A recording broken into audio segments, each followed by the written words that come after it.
말씀의 제목 따라 하겠습니다. 담대한 기도. 오늘 우리가 함께 봉독한 말씀은 요한 1서입니다. 요한 1서는 이름 그대로 사도 요한이 기록한 말씀이죠. 그런데 이 사도 요한은 이 요한 1서를 기록하기 전에 이미 먼저 말씀을 기록했는데 그 말씀이 요한 복음입니다. 그래서 요한 복음과 요한 1서 모두 사도 요한이 기록했는데요. 이 사도 요한은 본인의 이 말씀들을 기록을 할 때에, 하나님의 말씀을 기록을 할 때에 그 말씀 끝부분에다가 이 말씀을 기록하는 목적, 의도를 담아놓고 있습니다. 먼저 요한복음을 보면 요한복음의 끝부분에 가서 요한복음 20장 31절에 이렇게 기록하고 있습니다. 같이 읽겠습니다. 오직 이것을 기록하는 이유는 너희로 예수께서 하나님의 아들 그리스도이심을 믿게 하려 함이요 또 너희로 믿고 그 이름을 힘입어 생명을 얻게 하려 함이니라. 이렇게 요한복음을 기록한 목적을 이렇게 기록해 놓고 있습니다. 요한 1서도 마찬가지인데요. 요한 1서의 끝부분에 해당되는 요한 1서 5장 13절 보시면은요 이렇게 기록하고 있습니다. 시작. 내가 하나님의 아들의 이름을 믿는 너희에게 이것을 쓰는 것은 목적이죠. 이유죠. 그것은요 너희로 하여금 너희에게 영생이 있음을 알게 하려 함이라 그랬습니다. 여러분이 요한복음과 요한일서에 이 말씀을 기록하는 목적을 다 기록하고 있는데 가만히 보면 차이가 있습니다.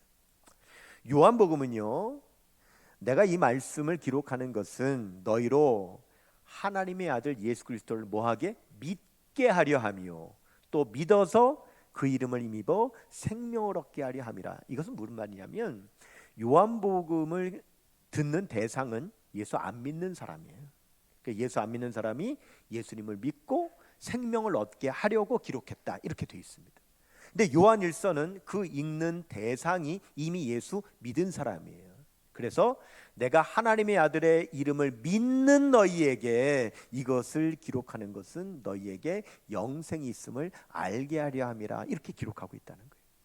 그래서 우리가 이 말씀 가운데 중요한 사실을 발견하는데 오늘 요한 1서를 기록한 이 목적에 보면 이미 하나님의 아들을 믿는 너희에게 내가 이 말씀을 기록하는 것은 이미 너희에게 영생이 있는데 너희에게 영생이 있다는 사실을 알게 해주려고 이 말씀을 기록하고 있다 이렇게 말하고 있다는 거예요. 그러면 이게 무슨 말입니까? 예수님을 믿었는데 그래서 영생을 얻었는데 그런데도 자기에게 영생이 있다는 사실을 모르고 있는 사람이 있다 라고 하는 그 의미가 된다는 거예요. 여러분 이게 가능할까요? 가능하죠. 사도행전 19장에 보면은요 사도 바울이 에베소라고 하는 지역에 들어가게 돼요. 그런데 가보니까 본인이 복음을 전하지도 않았는데 누군가가 미리 와서 복음을 전해서 이 에베소에 이미 예수님을 믿고 있는 사람들이 있는 거예요. 그래서 사도 바울이 반갑기도 하고 놀랍기도 해서 그 사람들에게 묻습니다. 여러분들이 예수님을 믿을 때 그럼 성령 받았습니까? 그렇게 물었더니 그 사람들이 하는 말이 우리는 성령께서 계시다는 거 들어본 적도 없는데요? 모르는데요? 이러는 거예요. 아니 어떻게 그럴 수가 있습니까? 여러분 그 이유가 있는데 사도 바울보다 먼저 에베소에 와서 복음을 전한 사람이 누구냐면 아볼로라고 하는 사람이에요. 근데 이 아볼로가 그 사람들에게 성령을 전하지를 않은 거예요. 그래서 성령이 있는 줄을 몰랐던 거예요. 여러분 사도행전 19장 1, 2절 한번 보시면은요 보겠습니다. 아볼로가 고린도에 있을 때에 바울이 윗지방으로 다녀 에베소에 와서 어떤 누구를 만났대요? 제자, 이미 예수님을 믿고 있는 사람들을 만난 거죠. 2절 보십시다. 이르되 너희가 믿을 때에 성령을 받았느냐? 이르되 아니라 우리는 성령이 계심도 듣지 못하였노라 그랬어요. 그럼 이게 어떻게 된 일이라고요? 아볼로라고 하는 사람이 성령을 모르는 상태에서 복음을 전했기 때문에 자기도 모르니까 성령님을 가르쳐 줄 수가 없는 거죠. 자, 사도행전 18장 24절 25절 보겠습니다. 시작. 알렉산드리아에서 난 아볼로라고 하는 유대인이 에베소에 이르니 이 사람은 언변이 좋고 성경에 능통한 자라. 그가 일찍이 주의 도를 배워 열심으로 예수에 관한 것을 자세히 말하며 가르치나 그 다음에요 요한의 세례만 알 따름이라. 요한의 세례는 물 세례를 말하는 거죠. 물 세례는 알았는데 성령 세례는 몰랐던 거예요. 그러니까 아볼로가 성령님을 모르니까 가르쳐 줄 수 없었고, 그래서 예수님을 믿고 구원은 받았는데 성령을 못 배웠으니 성령이 계시는 줄 알지도 못했다는 거예요. 여러분, 지금 이 사건이 사도행전 19장이에요. 근데 초대교회 성령님은 언제 임하셨습니까? 사도행전 이미 2장에 임하셨잖아요. 오순절 마가다락방에 성령님이 임하셔서 이미 19장이 오도록 초대교회가 성령의 역사로 부흥하고 성령의 놀라운 능력이 나타나고 있었는데, 그 오랜 시간 동안 지났음에도 불구하고 이 에베소 사람들은요, 예수님을 믿을 때 성령님을 몰라. 이 가능하다는 거예요. 그런 일이 있을 수 있다는 거예요. 즉 사도 요한도 예수님을 믿고 영생을 얻었음에도 불구하고 자기에게 영생이 있는 줄을 모르고 있는 사람들이 있기 때문에 그들에게 영생이 있다는 것을 알게 하려고 이 요한일서 말씀을 기록하고 있다는 거죠. 그럼 여러분, 이런 생각할 수 있어요. 아니, 모르면 어때? 어차피 영생 있는 거, 죽으면 천국 가면 되잖아? 이렇게 생각할 수 있어요. 근데 그렇지 않다는 겁니다. 무슨 말이냐? 여러분이 영생이 꼭 죽은 다음에 천국 갈 때만 필요한 게 영생이 아니라는 거예요. 예를 들어서 우리가 예수님을 믿을 때에 티켓을 받았다고 하십시다. 이 영생이에요. 근데 이 티켓은 앞장에 뭐라고 써 있냐면 천국 입장권이라고 써 있는 거예요. 그러면 이건 천국 갈 때 필요한 거니까 우리가 세상 살 때 잘 보관해 뒀다가 죽고 나서 천국 문 앞에 가서 이 티켓을 내밀고 여기 천국 입장권이 있으니까 나 좀 들여보내주세요, 이럴 수 있잖아요. 그런데 모르는 게 있다는 겁니다. 그게 뭐냐? 그 천국 입장권, 앞면에는 천국 입장권이라고 이 티켓에 써 있는데 뒷면에는 기도 응답권이라고 써 있다는 거예요. 즉 우리가 예수님을 믿고 구원받아 하나님의 자녀가 되어서 영생을 얻는다는 것은 죽어서 천국 가는 티켓일 뿐만 아니라 이 세상을 사는 동안에 하나님의 자녀가 되었기에 하나님께 기도하면 하나님께서 기도에 응답해 주시는 그 기도 응답권도 같이 포함되어 있는 것이 영생이라는 사실을 모르기 때문에 그 사실을 알게 하기 위해서 이 말씀을 기록하고 있다는 겁니다. 그래서 여러분, 오늘 요한일서 5장 15절을 보세요. 보겠습니다. 시작. 우리가 무엇이든지 구하는 바를 들으시는 줄을 어떻게 해요? 안즉. 우리가 기도하면 하나님께서 우리의 기도를 들으신다는 것을 안즉, 그 다음에요, 우리가 그에게 구한 그것을 얻는 줄을 또한 아느니라. 그걸 모른다는 거예요. 예수님을 믿어놓고도 영생이 있는 줄을 몰라. 그 영생은 천국 가는 천국 입장권일 뿐만 아니라 이 세상을 사는 동안에 하나님 아버지께 기도하면 기도 응답을 받을 수 있는 기도 응답권이라는 사실을 모르기 때문에 우리는 묵혀놓고 알지도 못하니까 사용하지도 못하고 있다는 거예요. 그래서 그것을 알게 하기 위해서 이 말씀을 기록하고 있다라고 하는 겁니다. 여러분, 브루스 윌킨슨이라고 하는 사람이 쓴 야베스의 기도라고 하는 책이 있어요. 그 책에 이런 얘기가 있습니다. 어떤 사람이 천국을 가게 된 거예요. 그랬더니 베드로가 그 사람을 이렇게 맞이하면서 당신 천국에 처음 왔으니까 내가 천국 투어를 좀 시켜주겠다고. 그래서 천국을 데리고 다니면서 보여주는 거예요. 그런데 천국에 커다란 창고가 있어요. 엄청나게 큰 창고가 있어요. 이 창고가 뭡니까? 저 이 창고 좀 보여주면 안 됩니까? 그랬더니 베드로가 안 된다는 거예요. 아니, 왜 안 됩니까? 당신은 저 창고를 보면 후회합니다. 그래요. 아유, 뭐 나 여기서 영원히 살 건데 나도 좀 알아야죠. 보여주세요. 후회 안 할 테니까 보여주세요. 그래서 어쩔 수 없이 베드로가 그 창고에 데려갔어요. 창고 안에 들어갔더니 창고에는 끝없이 펼쳐진 선반들이 쫙 놓여 있는데 그 선반마다 끝없이 상자들이 또 하나씩 딱 이렇게 끝없이 진열되어 있는 거예요. 또 물었습니다. 아니, 저 상자는 뭡니까? 이 상자는 예수 믿은 사람들의 상자입니다. 그래요? 그럼 저도 예수 믿었으니까 제 상자도 있나요? 그럼요, 있지요. 그럼 제 상자 좀 보여주세요. 안 됩니다. 아니, 왜요? 보면 후회합니다. 아니 내 상자인데 내가 왜 후회합니까? 후회 안 할 테니까 보여주세요. 어쩔 수 없이 베드로가 그 상자를 열어서 보여줬습니다. 자기 이름이 써있는 자기 상자. 열었더니요, 그 안에는요 온갖 좋은 것들, 말할 수 없이 좋은 것들이 그 안에 그냥 가득한 거예요. 아니 이렇게 좋은 게 이게 있는데 이걸 왜 안 보여줬습니까? 그랬더니 베드로가 하는 말이, 사실 이 상자 안에 담긴 이 좋은 것들은 당신이 세상에서 예수님을 믿었을 때 당신이 하나님께 기도하기만 하면 하나님께서 다 응답해 주시려고 준비해 놓으신 건데 당신이 한 번도 구하지를 않아 가지고 여기에 그대로 보관되어 있는 거라고. 여러분, 이 사람이 후회를 했을까요? 안 했을까요? 했죠.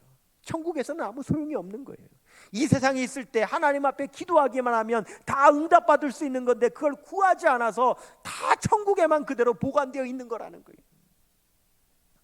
여러분, 사도 요한이요, 처음에 요한복음을 전할 때 예수 믿지 않는 사람들에게 복음을 전할 때에 예수 믿으면 구원받고 영생 얻는다고 분명히 말씀을 전했어요. 그렇지요. 요한복음 3장 16절, 하나님이 세상을 이처럼 사랑하사 독생자를 주셨으니 이는 그를 믿는 자마다 멸망치 않고 뭘 얻어요? 영생을 얻게 하려 함이니라. 그리고 그 영생 안에는 천국 입장권만 있는 것이 아니라 이 세상을 사는 동안 하나님의 자녀이기 때문에 구하기만 하면 다 응답받는다고 하는 기도의 응답권도 있다는 것도 내내 사도 요한이 이미 기록을 해놨습니다. 여러분, 요한복음 14장 13절 보겠습니다. 시작. 너희가 내 이름으로 무엇을 구하든지 내가 행하리니 이는 아버지로 하여금 아들로 말미암아 영광을 받으시게 하려 함이라. 우리 예수님께서 분명히 기도 응답권이 있다는 것을 말씀해 주셨고 그것을 사도 요한이 기록을 한 거예요. 한두 번 기록한 게 아닙니다. 15장 16절 보시겠습니다. 시작. 너희가 나를 택한 것이 아니요 내가 너희를 택하여 세웠나니 이는 너희로 가서 열매를 맺게 하고 또 너희 열매가 항상 있게 하여 내 이름으로 아버지께 무엇을 구하든지 다 받게 하려 함이라 그랬습니다. 16장 24절도 보겠습니다. 시작. 지금까지는 너희가 내 이름으로 아무것도 구하지 아니하였으나 구하라 그리하면 받으리니 너희 기쁨이 충만하리라. 아멘. 할렐루야. 이렇게 누누이 강조했습니다. 예수 믿으면 구원받는다, 영생을 얻는다. 그 영생이라고 하는 것은 천국 가는 천국 입장권일 뿐만 아니라 너희가 세상에서 어려움 당할 때마다 하나님 앞에 구하면 하나님께서 들으시고 응답해 주시는 기도 응답권도 포함되어 있는 거다. 예수님께서 누누이 말씀하셨고 그것을 사도 요한이 기록을 했는데 그럼에도 불구하고 그것을 모르는 사람들이 있기 때문에 요한일서를 쓰면서 이미 예수님을 믿는 너희에게 영생이 있음을 알게 하려고 이 말씀을 기록하고 있다라고 말씀하고 있다는 거예요.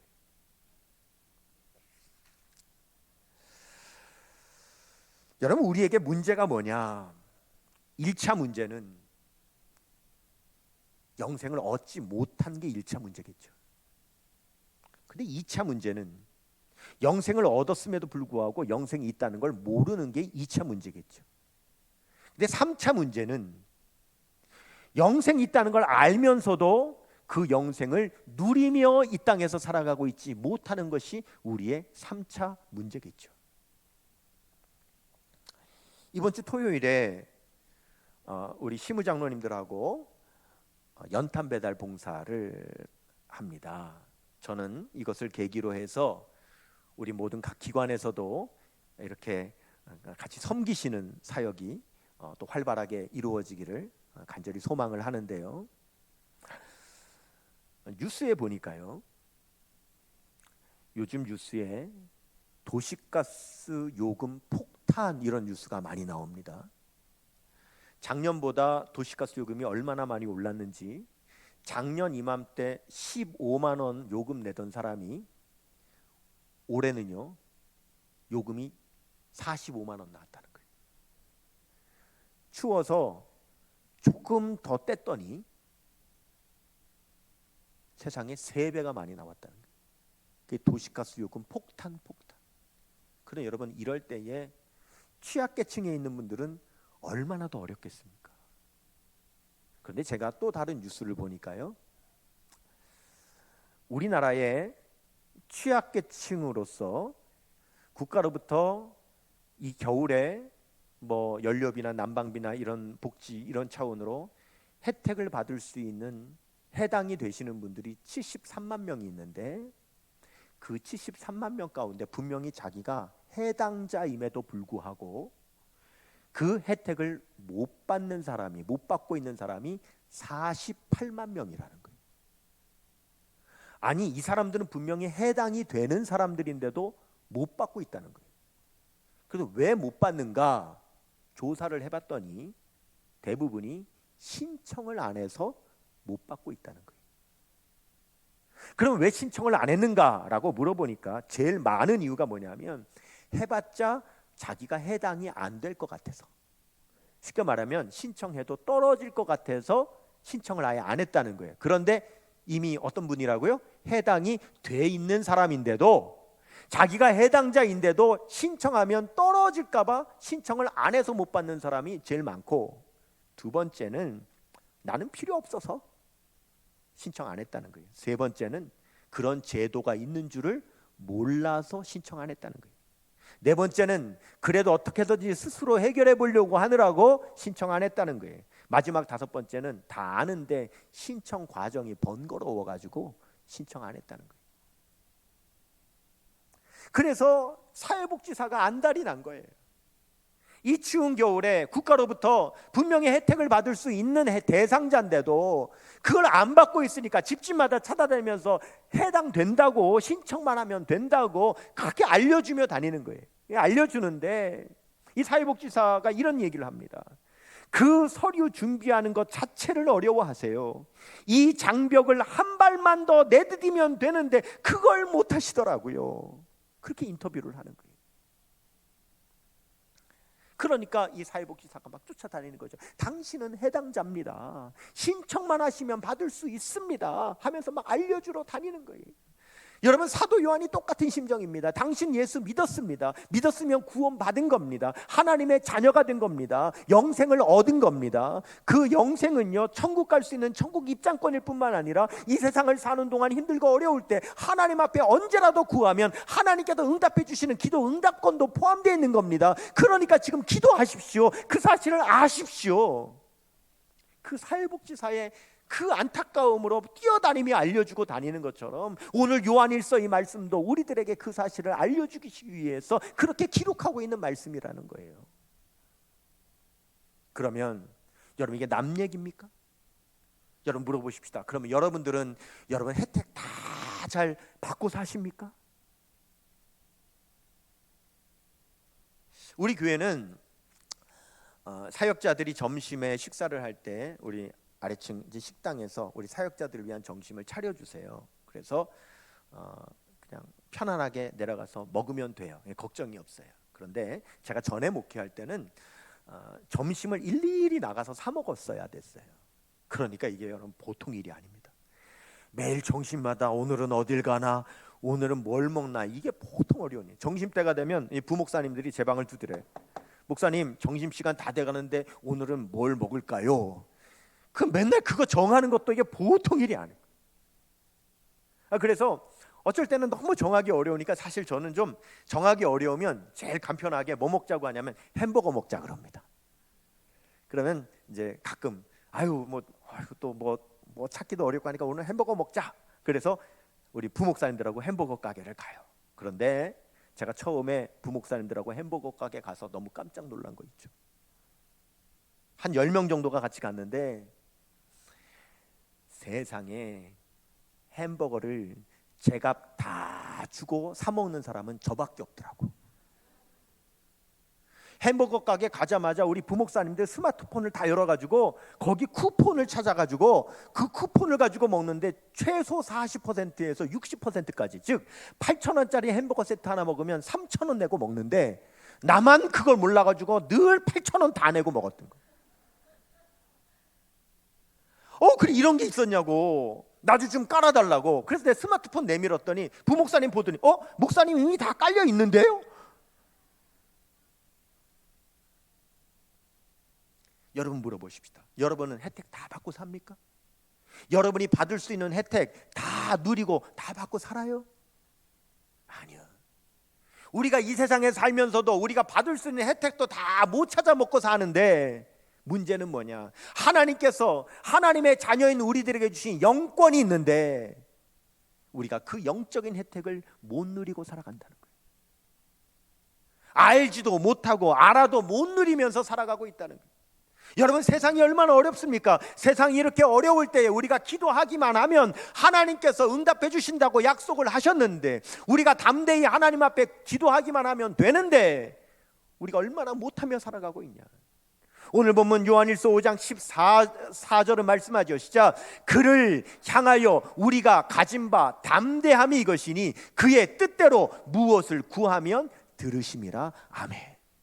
우리가 담대히 기도하기만 하면 되는데 그걸 못해서 못 누리고 살아가고 있다는 거예요. 여러분, 저의 삶에 있어서 저의 삶에 아주 큰 영향력을 끼친 그런 귀한 책 한 권이 있습니다. 바로 이 책입니다. 이 책의 제목은 산다는 것이 황홀하다라는 책입니다. 제가 이 책을 처음 알게 된 것이 1991년도예요. 벌써 32년 전이죠. 그때 저는 저 강남에 있는 사랑의 교회에서 제가 교육전도사를 하고 있었는데, 그때 담임 목사님이었던 소천하신 고 옥하는 목사님께서 저에게 꼭 읽어보라고 저에게 추천해 주신 책이 바로 이 책입니다. 그때 제가 이 책을 읽고 제 삶에 놀라운 변화를 경험했어요. 그 당시에 이 책을 제가 얼마 주고 샀느냐 하면 3,000원 주고 산 책입니다. 3,000원짜리 책입니다. 여러분, 이 책의 주인공은 다하라 요네코라고 하는 일본인 사모님이에요. 그런데 이 요네코가 18살 고등학교 1학년 때 어머니가 돌아가셨어요. 그 충격에 이 고등학교 1학년 여자아이가 자기도 엄마 따라 죽겠다고 달려오는 기차에 뛰어들었어요. 그런데 생명을 건진 거예요. 병원에서 깨어났는데, 이미 수술을 하고 난 후에 깨어났는데, 깨어나고 보니까 왼팔이 절단됐고 다리 두 다리가 다 절단됐고 오른손 손가락 2개도 절단됐고 자기 몸에 남은 것은 손가락 3개예요. 기차에 몸을 던졌고 깨어나 봤더니 자기가 삼지절단 장애인이 되어 있는 거예요.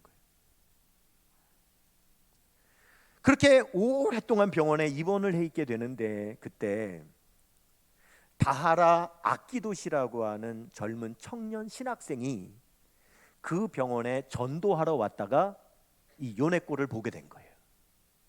그래서 요네코에게 전도하고 요네코에게 예수님을 믿게 하고, 그리고 병원에 오래 입원해 있으니까 이 아키도시 신학생이 계속 문병을 오면서 신방을 온 거예요. 그렇게 오랜 시간을 만나다가 둘이 사랑을 하게 돼요. 그래서 이 아키도시와 요네코가 결혼을 해서 부부가 된 거예요. 그리고 이 아키도시는 신학생이니까 목사님이 됐고, 우리 요네코는 사모님이 된 거예요. 그리고 둘 사이에 딸을 둘을 낳아요. 그래서 이 다하라 요네코 사모님이 한 가정에 살림을 하는, 그런 자녀를 키우고 남편을 내조하는 그런 여인이 됐는데, 그때 있었던 한 일화가 있는데 제가 그 내용을 이 책에서 그대로 읽어드릴 테니까 한번 들어보세요. 제목은 감자와의 싸움입니다. 나에게 남겨진 손가락, 오른손에 남은 3개의 손가락으로 처음으로 한 개의 감자 껍질을 벗기려고 했을 때의 일을 나는 지금도 잊을 수가 없습니다. 나의 기분을 조롱이라도 하듯이 대구르르 굴러가는가 하면 바닥에 떨어져서 멋대로 굴러가는 감자를 그야말로 필사적으로 식칼을 들고 쫓아다니는 나의 마음엔 말로 다 표현할 수 없는 초조감과 무서운 힘으로 덮쳐오는 절망감이 있을 뿐이었습니다. 그런 일이 조금만 더 계속되었더라면 손에 들고 있던 식칼로 무슨 일을 저지르고야 말았을 것입니다. 그러나 그때 나는 처절한 목소리로 부르짖었습니다. 손가락 3개로 식칼을 든 채 눈물과 땀으로 범벅이 된 처량한 모습으로 하나님을 향하여 부르짖었습니다. 아버지여, 당신은 나 같은 인생도 당신의 자녀로 삼아주셨습니다. 그리고 당신은 나 같은 것을 결혼까지 할 수 있도록 도와주셨습니다. 나의 가정은 당신께서 선물로 주신 가정입니다. 이제 나의 남편은 얼마 있지 않아 돌아올 것입니다. 사랑하는 내 아이들도 허기가 져서 내가 만든 저녁을 먹기 위해 기다리고 있습니다. 그렇지만 나는 저녁 반찬으로 사용할 이 감자를 깎을 수가 없습니다. 당신은 나의 이 약함을, 이 처량한 상태를 무엇 하나 빼놓지 않고 다 아실 뿐만 아니라 오늘까지 나를 인도해 오지 않으셨습니까? 아버지여, 어떻게든 할 수 있는 방법이 있을 줄 압니다. 당신의 방법을 나에게 가르쳐 주옵소서. 하나님, 나에게 힘을 주소서. 이 감자를 꼭 깎을 수 있도록 도와주시옵소서. 내가 정신없이 기도를 끝내고 났을 때에 마치 잔잔한 물가에 차츰차츰 물이 차오르듯 형용할 수 없는 평안함이 나의 마음에 넘쳐났습니다. 그리고 그 다음 순간에는 정말 희한한 아이디어가 떠올랐습니다. 나는 급히 다른 감자를 씻어서 도마 위에 올려놓았습니다. 그리고 먼저 그것을 반으로 쪼개 놓았습니다. 그것으로 모든 문제가 해결되었습니다. 둘로 쪼개 놓은 감자의 반을 도마 위에 엎어놓고 칼로 윗부분부터 껍질을 벗겨 나갔더니 마치 감자가 도마 위에 붙어버린 것처럼 움직이지 않았습니다. 이렇게 해서 얻어진 승리감에 나의 기쁨은 충만했고 지혜를 주시는 하나님께 진심으로 감사했습니다. 나는 그날 저녁 식사를 즐거운 마음으로 열심히 만들었습니다. 그러나 몇 년 전만 해도 나의 인생에 이렇게도 깊은 만족감과 충실감을 맛볼 수 있을 것이라고는 상상조차 하지 못하고 살아왔습니다. 이러한 삶이 진정한 삶이 아닌가 하고 생각할 때에 감사와 희망의 눈물이 다시금 앞을 가려 왔습니다. 이런 내용입니다. 아마 들으시면서 특별히 우리 여성 성도님들은 그림이 그려지실 거예요. 손가락 3개로 감자를 깎을 때에 튀어나가고 굴러가는 감자를 깎을 수 없었는데 젖은 감자를 도마에다 올려놓고 반을 자르고 덮었더니 도마하고 착 달라붙은 것 같이 돼서 위에 감자 껍데기를 벗겨낼 수 있었다 하는 그런 얘기죠. 우리는 예수님을 믿었습니다. 하나님의 자녀가 된 거죠. 하나님의 자녀가 된 것은 영생을 얻은 겁니다. 영생을 얻었다는 것은 천국 입장권만 얻은 것이 아니라 이 세상을 살아가는 동안 우리 하나님 아버지께 무엇을 구하든지 하나님께서 응답하여 주시는, 하나님 아버지의 뜻대로 구하기만 한다면 하나님께서는 다 들어주시는 기도 응답권도 우리는 얻은 겁니다. 그 사실을 알고 이 땅에 사는 동안 하나님께서 우리에게 주신 이 영적인 권세를 누리며 사용하며 살아가라고 오늘 우리에게 말씀하시는 이 말씀을 우리가 깨닫고 우리 역천성교회 모든 성도님들이 올해 이 어려운 시대에 더 담대하게 하나님 앞에 간구하며 기도하는 우리 모든 성도님들 다 되시기를 축원합니다.